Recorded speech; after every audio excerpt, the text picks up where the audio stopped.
bromide in the presence of sunlight and heat to form the allylic products. So as it is a free radical mechanism reaction, so obviously would involve 3 steps: initiation, propagation and termination. So these are the propagation steps. So step number 2 onwards are the propagation steps.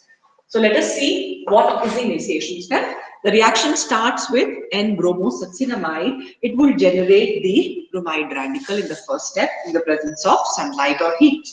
Then the bromide radical generated as in the first step of initiation will react with my substrate to form this radical, the alkyl radical.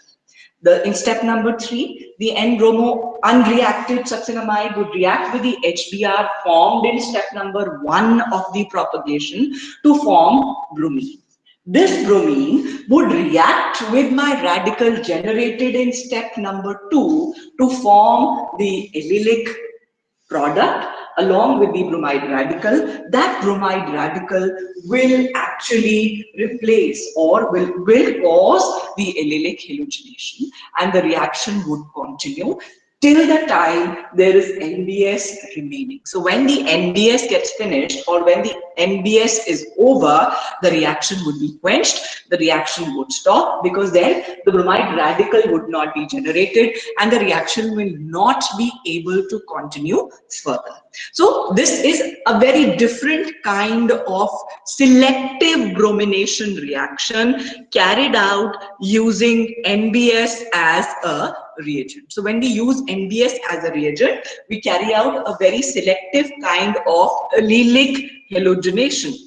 Now, normally what happens is that the formation of the addition products, the question which is asked normally, why not addition products are formed?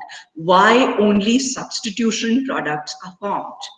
I hope my question is clear. My question is, why addition products are not formed and why only substitution products are formed using NBS or NCS as a reagent in the presence of a solvent like carbon tetrachloride?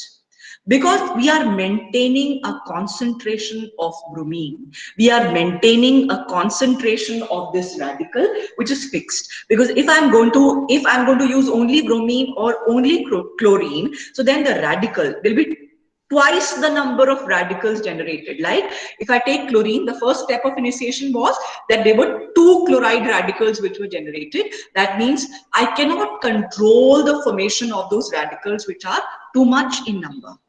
But here I'm using a reagent which is actually limiting the amount of the radical that is being generated. So when I'm using NBS or NCS as a reagent, what is important is that there is a limited number of limiting bromide radical which is being generated. So and that is being used continuously, that is being consumed continuously to form my allylic product. So if this is uncontrollable, then obviously there would be addition reactions across the double bond rather than substitution at the allyl position.